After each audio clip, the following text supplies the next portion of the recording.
Shalom, selamat pagi Bapak, Ibu, Saudara terkasih di dalam Yesus Kristus. Kita berjumpa kembali dalam Rehat Renungan Harian Toraya edisi Rabu 19 Juni 2024. Sebelum memulai renungan pada pagi hari ini, mari kita satu dalam doa.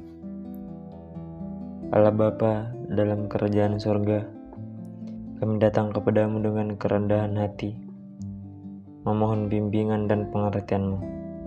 Bukalah hati dan pikiran kami agar kami dapat memahami firman-Mu dengan jelas. Curahkan Roh Kudus-Mu kepada kami, agar setiap kata yang kami baca dapat meresap ke dalam hati kami. Jauhkanlah kami dari gangguan dan dosa, agar kami dapat fokus kepada firman-Mu. Terima kasih Tuhan atas karunia firman-Mu yang hidup, yang memberi kami kekuatan dan penghiburan dalam nama Yesus Kristus. Kami berdoa. Amin. Pembacaan firman Tuhan pada pagi hari ini terambil dari Lukas 6 ayat 43 sampai 45. Lukas 6 ayat 43 sampai 45. Di bawah perikop pohon dan buahnya. Tidak ada pohon yang baik yang menghasilkan buah yang tidak baik, dan juga tidak ada pohon yang tidak baik yang menghasilkan buah yang baik. Setiap pohon dikenal dari buahnya. Dari semak duri, orang tidak memetik buah ara, dan dari duri tidak memetik buah anggur.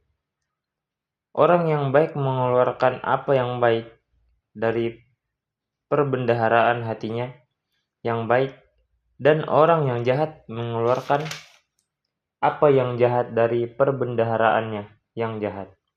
Sebab yang diucapkan mulutnya meluap dari hatinya. Demikianlah firman Tuhan. Renungan kita pada pagi hari ini berjudul Menaruh Firman Dalam Hati. Dalam bahasa Toraja disebut Umparina Kadana Puang. Ada ungkapan lazim dalam laut, dapat diukur dalamnya hati siapa tahu. Kita memang tidak tahu pasti isi hati seseorang dan pikirannya. Namun perbuatan maupun tutur seseorang setidaknya dapat menjadi penanda untuk mengetahui isi hati seseorang baik atau jahat. Kalau hatinya berisi kebaikan, maka tentu yang tampak dalam perbuatannya juga adalah kebaikan. Sebaliknya, jika yang dihasilkan adalah kejahatan, maka kita bisa mengatakan hatinya dipenuhi kejahatan. Yesus memakai ilustrasi pohon dan buahnya untuk membedakan manakah yang sejati dan yang palsu. Dalam ayat 43 dikatakan, tidak ada pohon yang baik yang menghasilkan buah yang tidak baik, dan juga tidak ada pohon yang tidak baik menghasilkan buah yang baik. Demikian juga orang yang baik akan menghasilkan perbuatan yang baik, karena dalam hatinya terdapat kebaikan. Sedangkan orang jahat hanya akan melakukan kejahatan karena di dalam hatinya dipenuhi kejahatan. Ayat 45 menjelaskan bahwa hati seperti tempat menyimpan segala hal yang baik, tetapi bisa juga hal-hal yang jahat. Orang mengeluarkan hal yang baik dari hatinya, yang baik pula demikian juga orang mengeluarkan hal yang jahat dari perbendarahan yang jahat. Sebagai murid Kristus, dengan apakah kita dikenal? Tentu dari buah-buah perbuatan yang kita hasilkan. Memang kekristenan yang sejati memancarkan melalui perbuatan. Banyak orang yang mengaku Kristen, tetapi buahnya berbeda. Karena itu, penting sekali untuk menjaga hati. Caranya adalah menaruh firman Tuhan di hati yang menerangi gerak-gerik kita. Ingatlah selalu, kita adalah orang-orang yang telah ditebus setelah menjadi ciptaan yang baru. Roh Kudus akan menolong untuk terus bertumbuh dan menghasilkan buah yang baik. Sebelum mengakhiri renungan kita pada pagi hari ini, marilah kita satu di dalam doa.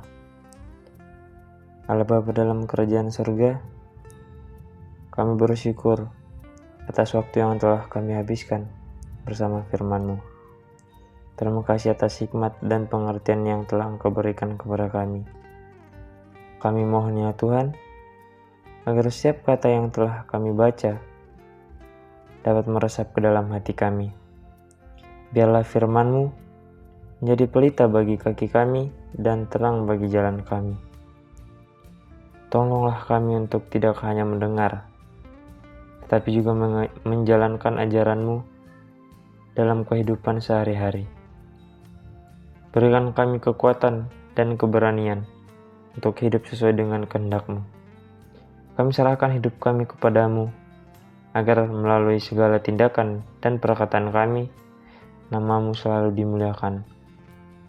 Bimbinglah kami senantiasa dengan Roh Kudus-Mu, agar kami terus bertumbuh dalam iman, pengharapan, dan kasih. Allah Bapa dalam kerajaan surga, terimalah kami yang berdoa, dalam nama Yesus Kristus Tuhan dan Juru Selamat kami. Amin.